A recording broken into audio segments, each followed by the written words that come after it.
Wait a minute. Just because I'm dressed this way does not make me a whore. Which is true. Gentlemen, that is true. Just because they dress a certain way doesn't mean they are a certain way. Don't ever forget it. But ladies, you must understand that that is fucking confusing. Just is. Now that would be like me, Dave Chappelle the comedian, walking around the streets in a cop uniform. Somebody might run up on me. Oh, thank God. Officer, help us. Come on, they're over here. Help us. I'm like, man, oh, just because I'm dressed this way does not make me a police officer. You understand what I'm saying? It's like, all right, lady, fine. You are not a whore.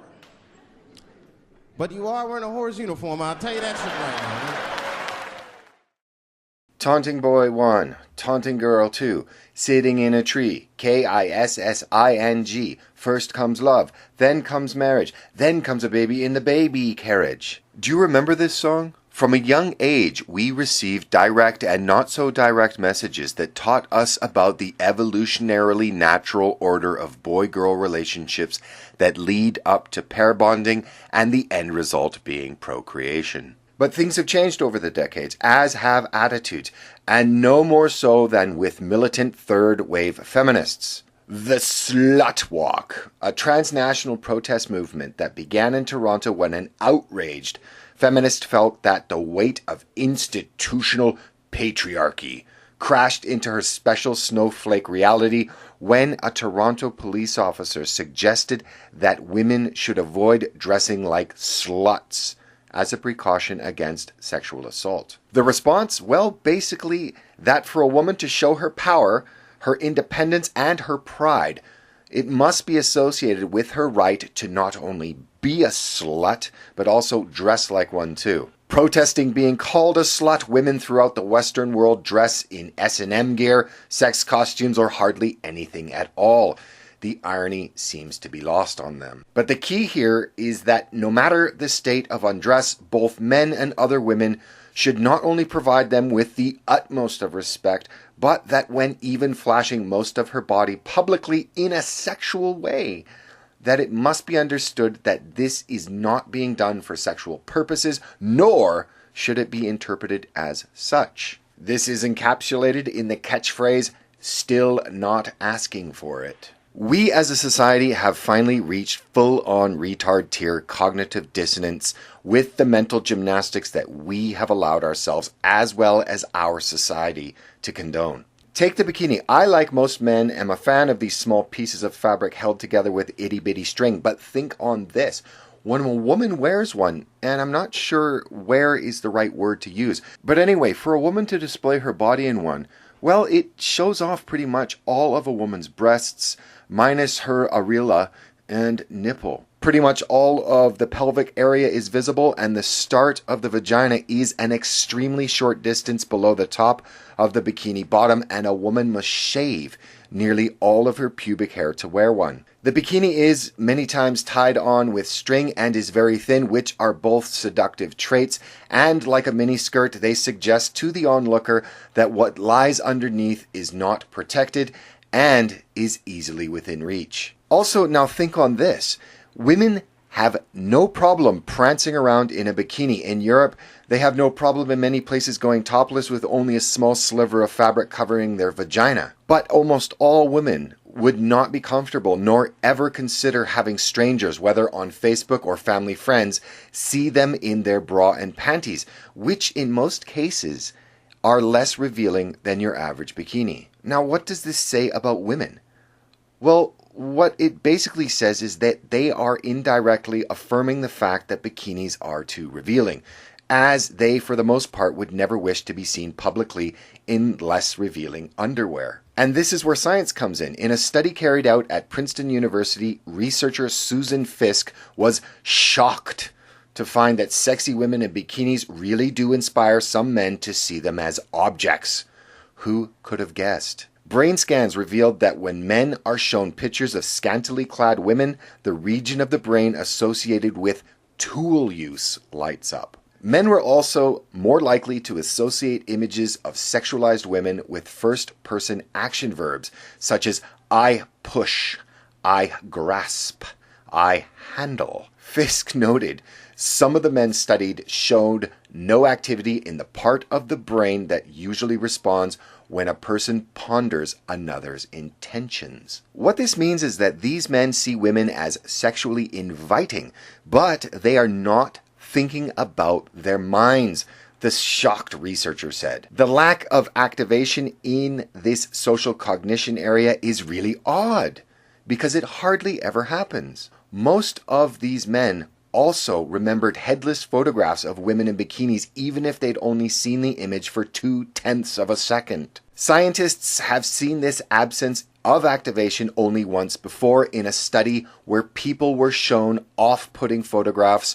of homeless people and drug addicts. You know, I'm really glad that we have university research to tell us these mind-blowing things, such as when a woman shows her body in a sexual way, she's objectified by men. It really makes you think. Now, these women in these slut walks that want to wear their slut costumes and still think that they should not be sexually objectified, well, ladies, you're still wearing the costume. And as Dave Chappelle said, it's confusing. Actually, evolutionarily, it confuses men, as this study shows. Another thing to consider is that when a woman is in fact a slut, the chances are she will be a very poor choice for a life mate, or in the old-fashioned parlance, wife material. Why is that, you ask? Well, it's been statistically shown that the more sexual partners a woman has, the greater the chance of her inability to create and maintain a stable marriage. In fact, said chance of domestic instability rises in tandem with the number of her previous non-marriage sexual partners. Moral of the story? Well, it is indeed hard to make a strong, liberated, independent, sexually promiscuous woman into a wife. So go ahead, ladies, go on your slut walks, dress up like a tart, and demand that men don't objectify or judge you. Do this throughout your 20s, even into your early 30s. But don't be surprised when you hit a wall and flounder around wondering where all the good men are when you finally want to settle down. Now, mind you, with regards to protesting for and demanding society accept their wanting to dress like a slut, act like a slut, and live the slut lifestyle, but not be judged or objectified, is clearly and singularly the desire of Western women. You will not find slut walks in Japan, you will not find slut walks in Bhutan, you will not find slut walks in the Congo, nor in Colombia. I'm not saying that women should be harmed, given unwanted attention, nor verbally abused by anyone for anything, but it is clearly Western women and Western women only that think fighting for the right to dress like and act like a slut is somehow advancing the cause of women. This is Bree Olson, a strong, independent woman who has broken free of the shackles of the patriarchy. A simple question, like, how would you like to be treated? Oh my gosh, I've never thought about that. God, that is so simple. I guess,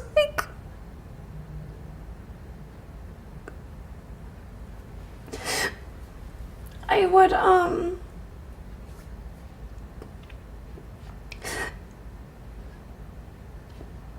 I wish that people would treat me how they would treat a married registered nurse with 2.5 kids in Indiana. That's how I wish people would treat me. I learned that there are some things that no matter how open-minded you are, other people will never be, and that you shouldn't do. And I send a very strong message to young girls, don't do porn, because as much I understand it, you want to embrace your sexuality, you want to say, screw the man, screw whatever, like I can do what I want with my body, but you're just gonna have a life of crap in front of you and dealing with people. I'm not saying that women should not be free to be, dress, and act like a slut. Be as slutty as you like. All I'm saying is that we humans are bipedal apes, and attempting to force postmodern ideology down the throat of society and expect it to trump evolutionary biology is ludicrous. But so are slut walks and the vacuous women that attend them. If I were a betting man, and here's my stock tip to my viewers, when looking at millennial women in their abortion-loving, chad-chasing, drug-imbibing, body-piercing, vibrant-colored, dyed hair, tattooed-covered ways, I would be putting my money into cat food company stocks, as they will probably double, triple, or quadruple in the coming decade. Thanks for watching. If you like this video, please consider subscribing, follow us on Twitter and Facebook, and also I'd like to introduce Heather from England. Obviously not a third-wave feminist if she'd work with me. She is now the editor of our fledgling website and the newest member of the Black Pigeon team.